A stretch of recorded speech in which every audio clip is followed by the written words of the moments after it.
sambil tes dulu ini depannya. Oh, kasih mati nih.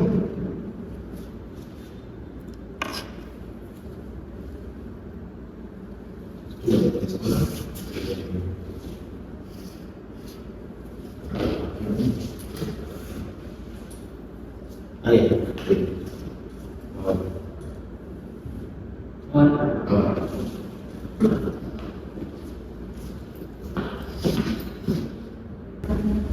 Assalamualaikum, selamat sore. Waalaikumsalam.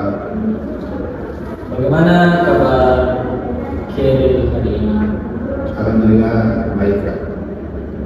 Baik, Khairil. Perkenalkan, saya Syamsul Alam, biasa dipanggil Alam. Saya lihat Khairil hari ini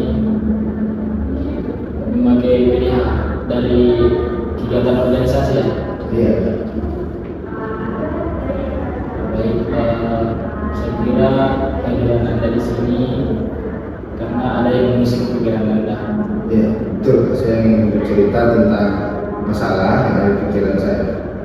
Baik, sebelum kita masuk lebih jauh, saya ingin menjelaskan bahwa konseling adalah proses bantuan profesional yang bertujuan membantu Anda untuk memahami diri, untuk menemukan solusi, serta menemukan potensi yang ada di diri. Jadi tujuan kita di sini adalah membantu Anda menjadi lebih paham dan mampu mengambil keputusan yang lebih baik. Oke, baik. Saya mengerti dan saya setuju. Dalam proses ini ada beberapa hal yang penting terkait seperti kerahasiaan. Semua yang Anda sampaikan itu akan dirahasiakan dan tidak akan disebarluaskan tanpa izin Anda, kecuali dalam kondisi tertentu kayak membahayakan. Dan di sesi ini kita akan saling menghargai dan saling terbuka. Silakan Anda mengungkapkan hal apa yang ingin Anda diskusikan dalam pertemuan ini. Saya merasa akhir ini kadang-kadang saya merasa kurang mengenal diri sendiri. Baik, apa contoh situasi yang membuat bingung dalam diri sendiri? Misalnya saat dibentuk organisasi, kadang saya semangat, tapi kadang saya tidak yakin apakah ini benar-benar minat saya. Bagaimana perasaan Anda ketika mengalami kondisi tersebut? Cemas, Kak, dan kadang merasa tidak berguna. Bisa dilanjut? Saya tidak tahu apa sebenarnya yang saya inginkan, apa kemampuan saya, atau bagaimana cara saya mengambil keputusan. Seolah kamu merasa kehilangan gambaran tentang siapa kamu dan apa yang kamu mau. Iya. Tampaknya Anda merasakan kejenuhan dan kekecewaan terhadap situasi ini. Sejauh yang Anda sampaikan, Anda merasa kehilangan arah dalam memahami diri, terutama ketika menghadapi aktivitas seperti tugas organisasi. Jika disusun secara bentuk, awalnya Anda merasa semangat dalam berkegiatan, kemudian muncul keraguan, dan akhirnya Anda merasa bingung terhadap minat diri sendiri. Iya, betul sekali.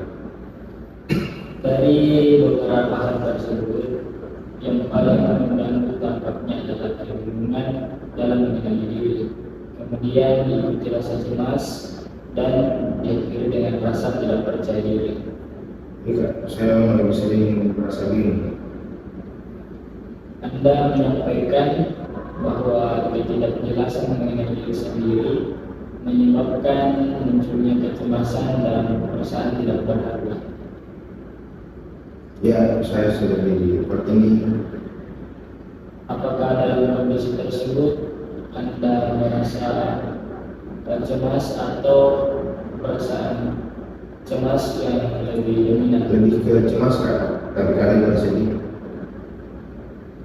Perasaan ini menunjukkan bahwa Anda mengalami tekanan emosional yang kuat terutama dalam kecemasan dan juga kesedihan. Anda merasa cemas ketika Anda tidak memahami diri sendiri. Tidak betul.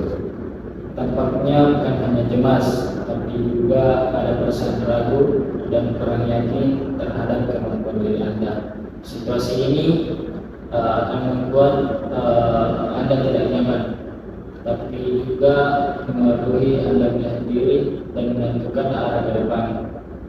Iya, saya sering melakukan diri sendiri. Baik, Gary, dari pembahasan kita hari ini, Anda menyampaikan bahwa Anda mengalami kebingungan dalam mengenali diri sendiri yang berdampak pada munculnya kecemasan dan keraguan dalam mengambil keputusan.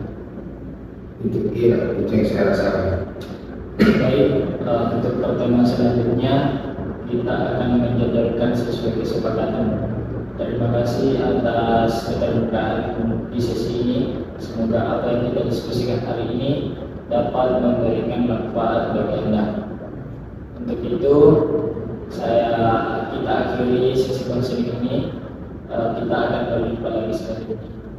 Ya, terima kasih atas pertemuan kita hari ini. Assalamualaikum warahmatullahi wabarakatuh. Waalaikumsalam warahmatullahi wabarakatuh. Baik, bismillahirrahmanirrahim. Assalamualaikum warahmatullahi wabarakatuh. Baik, perkenalkan saya sebagai observasi untuk kepada saudara Salam. Adapun saya sebagai tim penilai, mulai dari yang pertama itu adalah attending, kontak mata dengan konseling, posisi tubuh terbuka dan rileks, dan ekspresi wajah hangat dan responsif. Untuk catatan sudah cukup baik dan baik. Terus yang kedua ada teknik dasar. Yang pertama adalah pertanyaan terbuka dan digunakan dengan tepat, sudah cukup baik. Terus yang kedua, parafrase mencerminkan isi cerita kembali, cukup baik. Terus refleksi perasaan akurat dan tidak berlebihan, ya, baik. Terus klarifikasi yang dilakukan ketika diperlukan, cukup baik. Terus pengelolaan sesi, yang pertama adalah pengelolaan pembukaan sesi terstruktur dan hangat, cukup baik. Alokasi waktu setiap tahap proporsional, baik. Penutupan sesi dilakukan dengan baik, sudah cukup baik. Terus adapun etika dan sikap sebagai konselor, pertama adalah tidak menghakimi atau memberi saran terlalu cepat, baik. Bahasa yang menggunakan sopan dan profesional, sudah cukup baik. Kerahasiaan konseling dijaga, baik.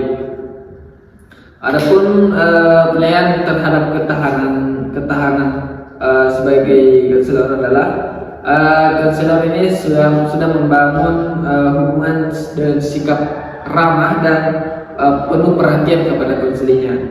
Terus yang kedua ini adalah konselor sudah cukup baik dalam membangun sebuah attending.